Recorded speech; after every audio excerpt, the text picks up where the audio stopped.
Hi, it's Chris with Implied Music, and today I've got Eric Whitacre's Contrasts. Whitacre, the choral director and composer, who's worked with Spitfire before, and Spitfire has released Contrasts. It's a library of extended vocal techniques for chorus, murmurs, long tones that evolve, tones that start on a single note and diverge or converge, really quite remarkable and useful. It's got the Evo Grid built in, as well as Spitfire's Polaris Synth. It's not a bread and butter chorus library. It's a, oh my God, I can't believe those tone colors library. Well, let's take a look at it today. It's well worth some attention.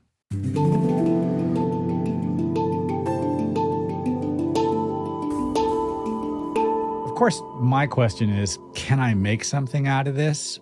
And I think the answer is yes, although this library really belongs nestled into another composition with orchestral instruments or synths or something like that, even live vocals. It could support a vocalist or a set of vocalists in a really interesting way. But I had to use just this library to see how it would go. I think there's some issues with frequency masking because choruses, right? You only got so many voices. Listen, I've talked enough. Let's listen to this little piece. You'll hear a bunch of different techniques built in.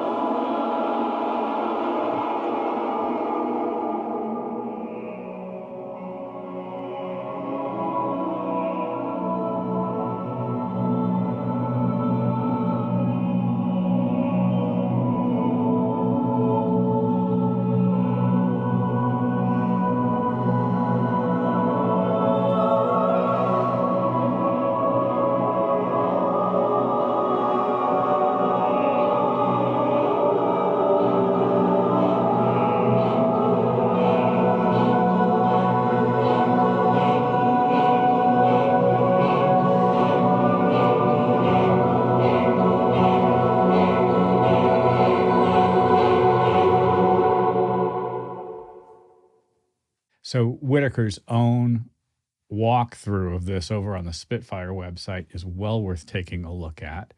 He's worked with the same singers from the original library in the same space. And so I'm confident that these two libraries complement each other and will blend beautifully. Listen, before we go on, I just want to say, if this is the third or fourth video of mine you've seen and you're getting some use out of this, if it feels like you're getting something out of the study and you haven't subscribed, now's the time to do it. We're building a community here of musicians who are interested in growing their own musical style, who want to use music theory and the latest in technology to kind of focus on something that's uniquely theirs. I hope this is music theory for everyone. Let's take a look at the interface and how this instrument works. This is in Spitfire Audio's player. And when you download the library, which is pretty good size, I think it downloads at around 22 gigabytes, and we'll check that, of course, you get the player and a whole bunch of samples, and they all plug into patches. If I look up here, we can see exactly how these concepts are laid out. 2T means everybody, the whole chorus, doing a variety of techniques, prisms, various light colors, which are bright, kind of nasal, really forward vowels, dark, closed vowel sounds, fragments and shorts, convergences and divergences, where tones start everybody together and then they splinter, or they start in various places and they come in together. We've got swells and evos. And on top of the 2D sections, we've got individual sections. Typical choruses are split out: soprano, alto, tenor, and bass. All that makes perfect sense.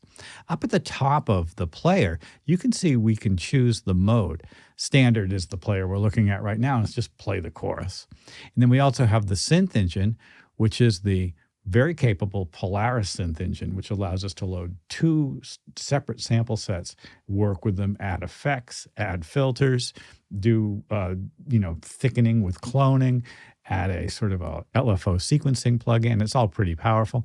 And then the really delightful Evo Grid, which allows you to assign different sample sets and articulations to separate keys so that you get a kind of a contrasting, differently colorful sound. We'll take a quick look at that as well. But let's just go back to the standard view and take a look at the very first patch, Prisms. So Prisms is beautiful because what it gives you is, I'll just play a single note.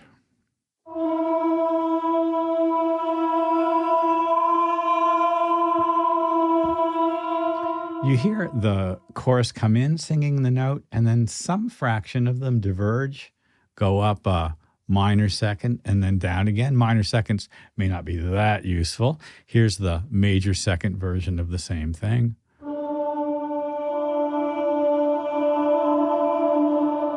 Something about that tension is quite lovely, isn't it? Let's play a very simple minor chord and do the same thing.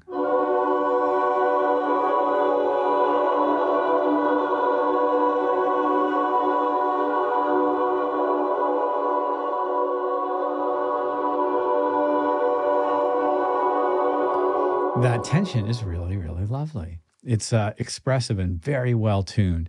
There's nothing like standing in front of a chorus and hearing them adjust to each other. And despite the fact that I'm sure these must have been sampled one note at a time, this chorus's experience with each other and with Eric, and also the remarkable recording quality, make it a pretty compelling sound. Dark and light are provided for us, and it's kind of a vowel sound thing. Listen to the same kind of chord with the dark version.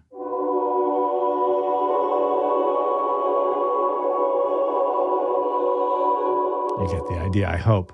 Let's listen to this tiny little phrase concept, the fragment concept, because you get like a...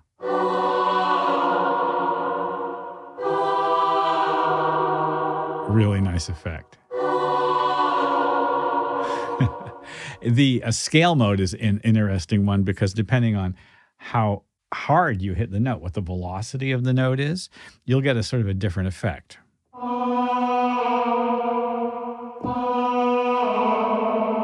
Right? And then here, let's go do the B above the sopranos.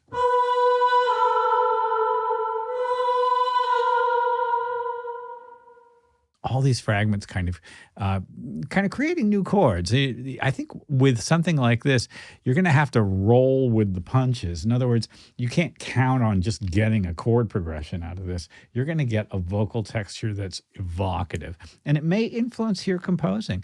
You can't use something like this without being willing to play ball with the software, which is not a bad thing. Sometimes I'm looking for inspiration. These kind of beautiful shorts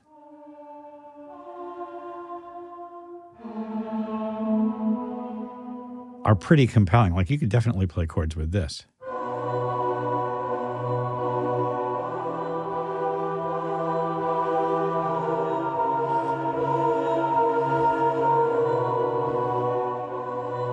You can actually hear the breathing, a little mist in there. And then smoke is the same thing. It's darker. And then, kind of the very useful. It's worth noting at this point, because here's a great way to listen to it, that the big knob gives you a bunch of different controls, including reverb. Let's just pull the reverb all the way down. And you're still hearing room, aren't you? Let's look at the mixes, and because this mix is pretty powerful. Right now we've got a big mix. Basically everything's kind of like slipped in together, and it's all off now. If I play, I won't get a note. Let's listen to just the close mics.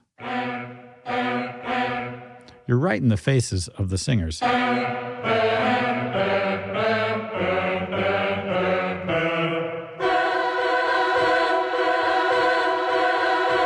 That's pretty interesting.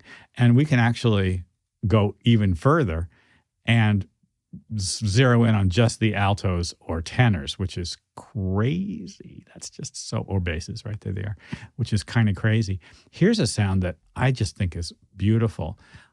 All the way up into the gallery, we're now at some distance from everybody. It feels like they're in the back. It's so interesting to me. Divergences and convergences are crazy, because if you we're tried to get a chorus to do something like this. Let's do the converge because this is the kind of thing. I'm going to play a big old B minor 9 chord and listen to it begin dissonant and then pull together.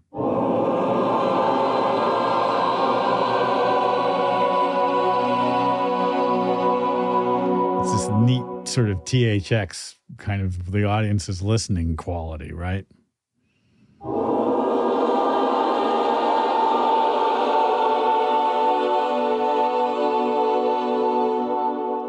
Wow. Beautifully tuned, too. And of course, diverging is the opposite, right? We'll start with a simple major chord.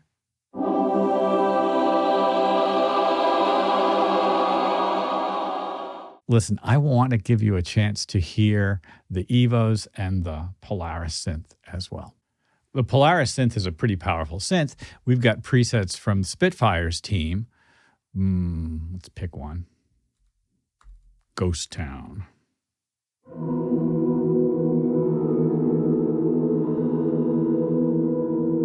You can see here Neon Mist and Eternal Mist are playing together. And below I can kind of mix between the two. Leaning toward Neon. Leaning toward Eternal. Well, there's presets from Caitlin Aurelia Smith and Clark.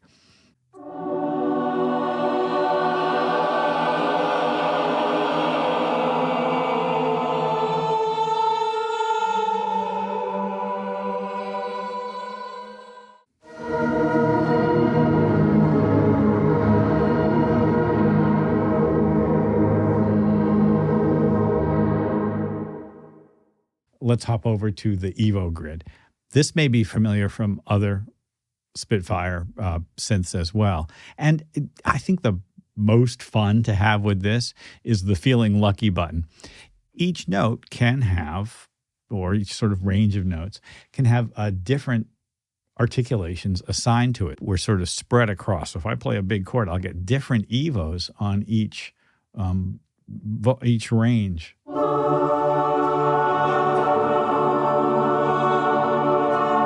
And if I hit Feeling Lucky, it gets spread out differently.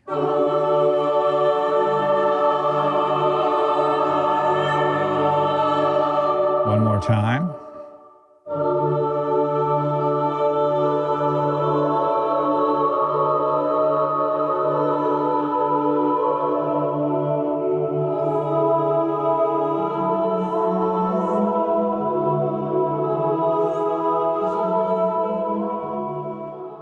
It's really playable, and you have to respond to the sound. I think that's what interests me the most about these. We've got collections of them, like, for instance, Dark Prisms is all dark stuff.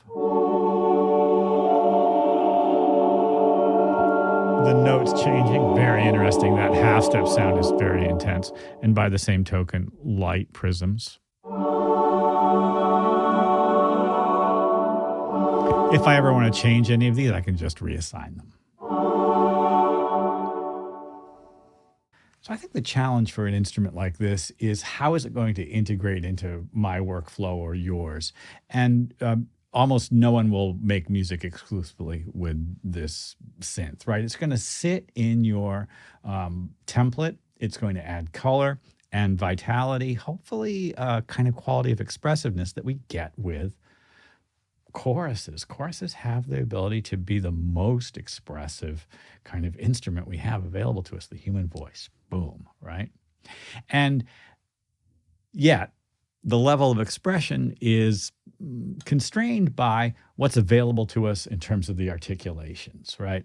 Those changes in steps, half steps, whole steps, thirds, sixths even, they happen at specific times and they're either minor or major. You can't constrain them to a scale. And so you're going to wind up being out of pitch or out of scale or out of, sort of a little bit out of control sometimes. A little bit out of control is not a bad thing, right? And yet that lack of control might be frustrating for some composers. If you're willing to play ball with the library, you're going to come away with surprisingly satisfying results. If you struggle with it, it'll always be a hassle. And this is true with a lot of sample libraries. It's always a trade-off, isn't it, with sample libraries, right? That whole thing of kind of the one-finger genius, or I just drag a loop into my timeline. We're in a really interesting time for composers and producers. And the questions we're asking ourselves, to what degree am I willing to cede control or cede some of my creative energy to this library? It's really, really lively for us. Well, I hope this has been useful. Like and subscribe, ding the bell. You'll be notified when I do my videos. And I'll see you next time.